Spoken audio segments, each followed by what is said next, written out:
Salve tropa, comentários a respeito da prova de peça prática do concurso para delegado da Polícia Civil do Rio Grande do Sul. Isso é um compromisso que eu mantenho com meus alunos e leitores, de sempre comentar os enunciados de peça prática no dia da realização da prova. Para os meus alunos do grupo de estudos, para os meus alunos das JusAulas da editora Juspodium, os leitores do meu Prática Penal para Delegado de Polícia, para tirar um pouco dessa angústia, dessa ansiedade que eu sei que é comum no pós-prova. A gente vai dar uma lida no enunciado e depois eu vou passar as minhas impressões preliminares da peça a ser feita, dos prazos, do que era importante colocar na sua peça prática para a obtenção da nota máxima. Vamos lá? José praticou com o emprego de uma faca um roubo majorado em uma residência onde estavam duas pessoas. Depois de retirar objetos de valor da casa, ele amarrou as duas vítimas e prendeu-as no banheiro, circunstância que restringiu a liberdade de locomoção delas, já que ficaram ali por 2 horas, até serem soltas por vizinhos. O autor do roubo foi visto, durante a fuga, por 4 testemunhas. No curso das investigações, a Polícia Civil realizou reconhecimentos por fotografias, momento em que as vítimas identificaram José como autor do delito mencionado. Não obstante, como José não possui residência fixa, os policiais não o localizaram, razão pela qual não conseguiram intimá-lo para a realização dos atos de polícia judiciária, em especial os reconhecimentos pessoais, diligências fundamentais para o eficaz desenvolvimento da investigação criminal e para a conclusão do inquérito policial que está em andamento. Então, já no primeiro parágrafo, a gente consegue detectar com bastante clareza, com até várias dicas da banca examinadora, a prática de um roubo circunstanciado pelo emprego de arma branca e pela restrição da liberdade das vítimas. Isso é extremamente importante, essa restrição da liberdade das vítimas, porque essa restrição faz do roubo circunstanciado crime hediondo, lá na forma da Lei 8.072/90. Eu tenho aqui o inciso 2, a linha A do artigo 1º da Lei 8.072/90, que traz aqui o roubo circunstanciado pela restrição da liberdade da vítima, no 157, parágrafo 2º, inciso 5, como crime hediondo. Por que isso é importante? Eu já quis consignar essa hediondez desde o princípio, porque a gente vai perceber que a peça a ser elaborada, ela precisa dessa detecção para que o prazo da medida cautelar pessoal ela seja corretamente indicado. Vamos lá. Nesse momento, a Polícia Civil possui informação confirmada de que José sempre porta um aparelho celular que contém dados referentes ao referido roubo, motivo porque é relevante para a investigação a apreensão e a análise das informações nele contidas. Além disso, as 4 testemunhas referidas estão no exterior e só retornam para o município em que ocorreu o delito em 5 dias. Assim, faz-se necessário que a autoridade policial represente juridicamente pela segregação provisória de José, para que fique à disposição da Polícia Judiciária e para que seja possível o encerramento da investigação criminal. Na representação, também deve constar em relação ao telefone celular um pedido específico.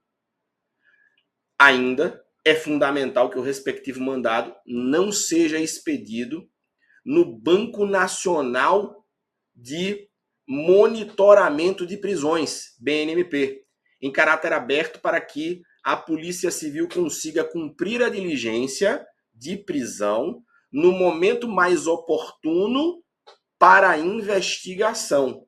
Por último, considere que o crime aconteceu em Alvorada, Rio Grande do Sul, município que é abrangido pelas varas regionais de garantias de Porto Alegre.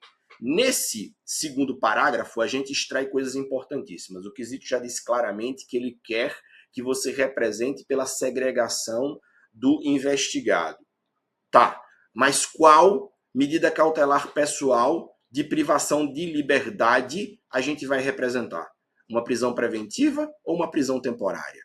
Meu caro combatente, fica muito claro que a gente vai representar pela prisão temporária desse indivíduo. O quesito diz que a prisão deve ser materializada durante o espaço de tempo necessário para cumprimento das diligências de polícia judiciária que restam pendentes. Então, isso é indutor de prisão temporária, que é uma prisão com prazo, lá na Lei 7.960 de 1989. A gente nota que, apesar de ter aqui uma pegadinha de dizer que as testemunhas elas voltam em 5 dias, como a gente viu lá em cima, o roubo ele é circunstanciado pelo uso de arma branca e é circunstanciado pela restrição da liberdade das vítimas. Portanto, se trata de crime hediondo, ou seja, a prisão temporária precisa ser representada pelo prazo de 30 dias. Quando eu estou falando de prisão temporária, além de menção ao artigo 1º da Lei 7.960 de 1989, e aí você precisa demonstrar a imprescindibilidade da prisão temporária. No caso concreto, o indivíduo ele não tem residência fixa, mas veja que as teses fixadas nas ADIs 4109 e 3360 pelo Supremo Tribunal Federal exigem algo a mais. Essas teses reclamam que a necessidade da prisão temporária, a imprescindibilidade dessa prisão para um inquérito, seja concretamente demonstrada. E a concretude o quesito já te deu. É preciso encarceramento porque esse indivíduo precisa ser reconhecido pelas testemunhas. E isso é imprescindível para que a investigação ela seja uma investigação eficiente e que acabe desnudando o fato. Aí, no outro ponto, um ponto relacionado à necessidade de análise do que está armazenado no telefone celular do investigado que será preso. Esse item ele deve ser respondido olhando para o tema 977 da repercussão geral do Supremo. O Supremo Tribunal Federal tratou da apreensão e análise de dados contidos em terminais móveis no tema 977 da sua repercussão geral, dizendo que quando a gente precisa de uma autorização judicial para essa análise, e é o caso dos autos, a gente tem que fazer esse pedido fundamentado no Marco Civil da Internet, Lei 12.965 de 2014, precisamente no inciso 3 do artigo 7º e no parágrafo 2º do artigo 10. Veja, a gente só tem condições de fazer uma análise do conteúdo sigiloso de um terminal móvel apreendido, independentemente de autorização judicial prévia, quando a gente já tem uma autorização judicial para apreensão do telefone celular. Como esse indivíduo não tem residência fixa, a gente vai apreender esse telefone celular com ele. Essa apreensão, me parece, pode ser determinada com base no artigo 6º do Código de Processo Penal. E aí, naturalmente, antes de fazer a análise, a gente precisa de uma autorização prévia para acesso ao conteúdo sigiloso armazenado no terminal móvel. Daí porque a utilização do Marco Civil da Internet para acesso a todo o conteúdo sigiloso com base no tema 977 da repercussão geral do Supremo Tribunal Federal. Vamos ver o último parágrafo. Levando em consideração as circunstâncias expostas, elabore a peça processual correta para a prisão de José, que deve conter os elementos necessários para a validade do documento e a fundamentação adequada, bem como o seguinte: endereçamento correto e relato dos requisitos presentes no enunciado para a decretação da prisão. O endereçamento quesito também te deu de bandeja.